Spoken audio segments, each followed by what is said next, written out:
Hey guys, what's up? Evilzombie here. So today I want to talk to you about different front ends. A front end is kind of like the part of the system that shows you the game systems, and then you go in and you can see your games and you can select them from there because it's already linked to the emulator, so you don't have to go to each emulator program. Because what that would look like is that, and nobody wants that. It's much easier to have a nice front end. This is the default front end that comes with the Retroid Pocket 2 Plus. It's an Android system, so theirs is pretty basic. It's that one sideways scroll. Then you go into it and you can see the games, but there's really not much detail. You click on the game and it loads it directly. So yeah, it's not very pretty, and I just want to show you off a couple of the ones I've been testing out and my thoughts on them. And I'm technically counting the Doom one also, because Doom is amazing and it deserves it. So my favorite personally is Reset Collection, the first one right here. That one's called Reset Collection. Dig comes with this device. It already comes where you can install it right away. And then there is this one, Daiji Show. Daiji Show is actually, it's pretty cool. It works pretty well. It's a little more easy to set up than Dig. And Reset Collection I like the most because it's the least amount of actual work you have to do.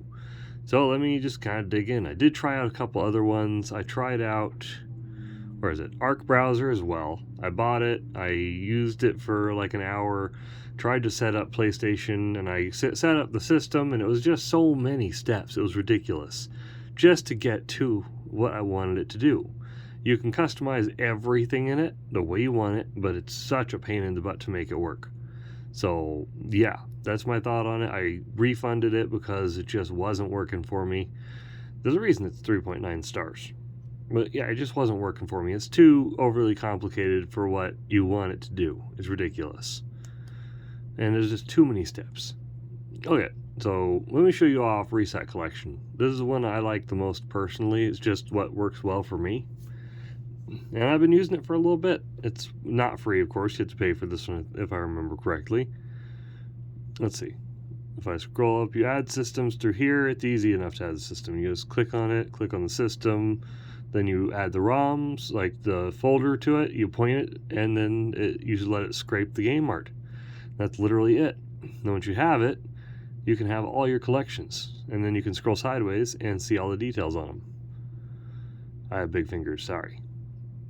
And then you can look at any game, like if I want to look at Banjo-Kazooie.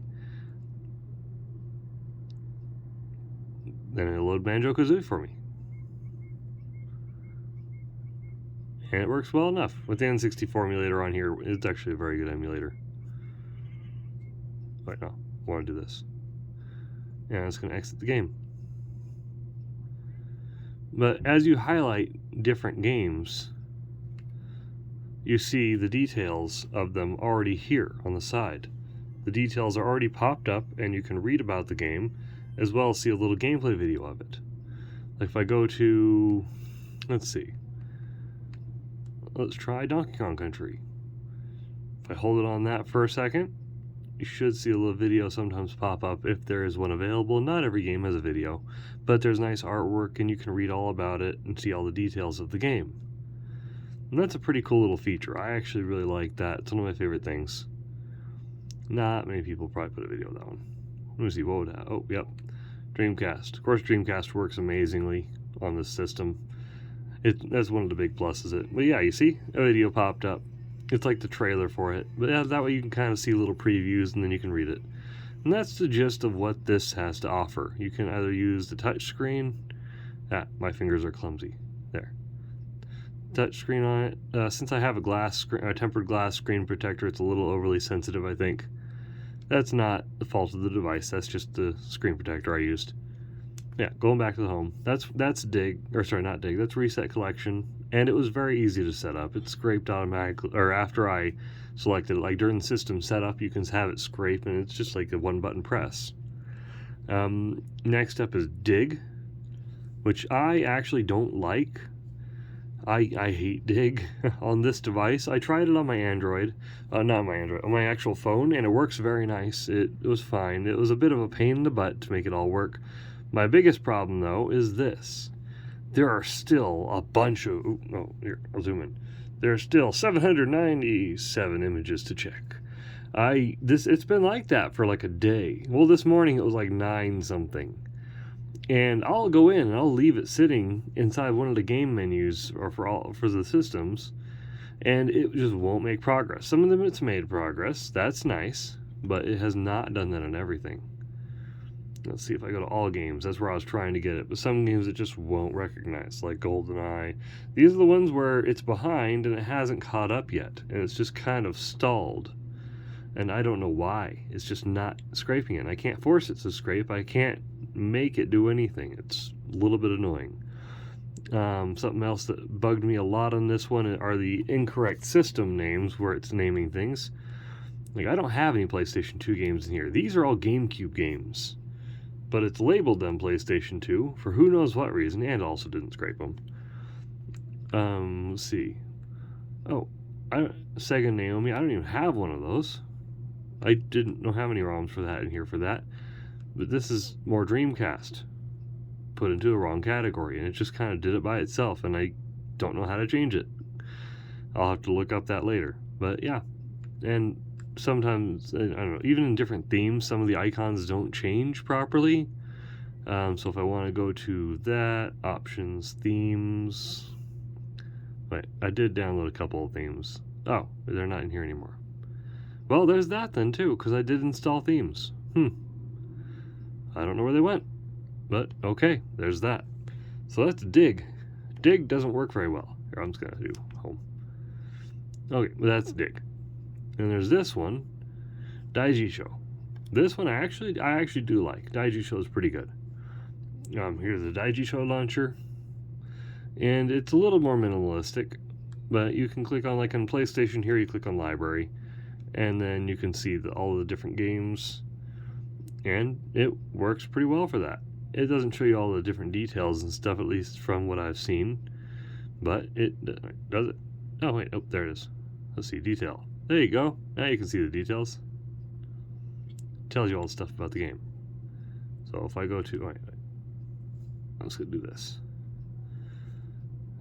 If I go to Alien Trilogy, it tells you a little description of the game, all the details of it, and there you go. I like it. This is actually a pretty good little browser. It's very simple. It set itself up pretty easily. It's made for a bigger screen, I'm pretty sure. This is just one that happened to be compatible with Android. Down here's where you choose the system. Like, I just choose that, Game Boy Advance. I go in, and there we go.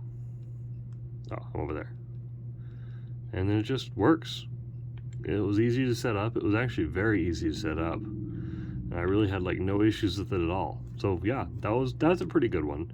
Just because of the aesthetic, I would probably choose Reset Collection personally over Daiji Show. But the one I probably would not recommend is this one, Arc Browser. And there are other browsers available. Like there is, what's it called? There's Launchbox, which is not free. I think you have to pay like $20 for it or something like that, if I remember correctly. And that one's a really good one, but again, it's a steep price tag for it. And I think that there's a little bit more work to get set up on that one than most other things, because you might as well at that point just use the basic one that comes with it. That's the easiest one to set up. It's all pretty straightforward and it works very well. If you want to add more systems, you just press systems and highlight the ones you want to do. The built-in launcher or the front end is actually pretty good. It's not bad at all. You can choose where your BIOS file is. You can change the RetroArch setup, all the standalone programs. This is where you control everything. And it's nice, just pretty well laid out. It's very basic. That's why I chose one of the other front ends, just in case you guys are bored and want to see one of the other ones and what they have to offer. So there's my thoughts on it. There are a lot of different ones out there. There's another one I was looking up. I'll find it again and post a beta for it. It had a different kind of name and I couldn't remember it. But it was not released fully yet. It's in beta. So I'll test it out and then I'll get back to you guys on that if it works for this. So yeah, tell me your thoughts on what your favorite launcher is. Or, sorry, front end. I'm used to saying launcher. Your favorite front end. I enjoy Reset Collection the most because nobody wants to see this for when they're playing their games. It's just, or when they want to try and find something. If I want to find N64, I don't want to go up to it there. I just want it to be nice and easy to access in a very attractive menu.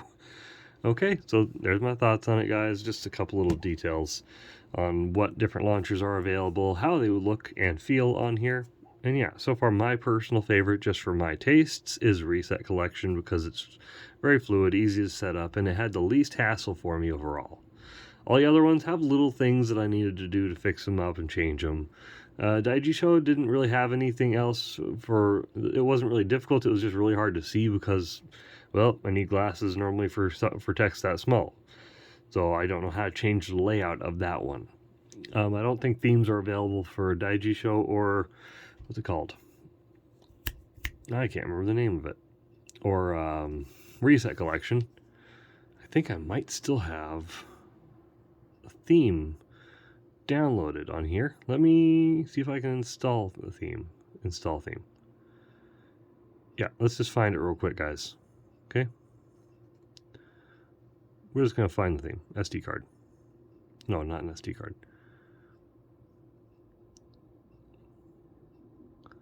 I'm an idiot. I just need to... Sorry. Oh, I'm just going to pause it for a second. Okie dokie, I found it. So let's look at the Neo Retro DX. That one I downloaded earlier.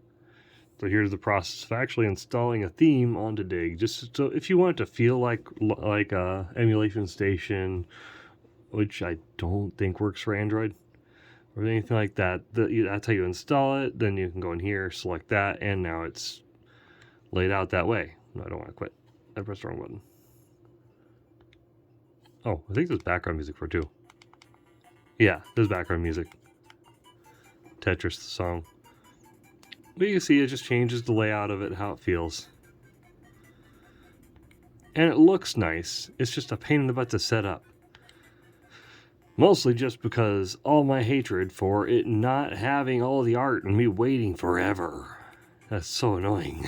It just kind of struck a nerve with me, you know? That it doesn't just scrape easily. That's a big thing for me. I like my artwork. This one doesn't have as much pretty artwork, of course. It doesn't have the same layouts and all that. But functionality wise, it's more important to me. I like the functionality of it. It's a big plus for me. Anyways, guys, those are my thoughts. Hope you enjoyed my little review of a few of those, my talking about it. Let me know in the comments which one you'd like to see, if you want me to try out any of them for you guys and just show you what they look like and feel like on the Retroid Pocket 2 Plus. And yeah, that's all. See you guys later. Have a good one. Bye.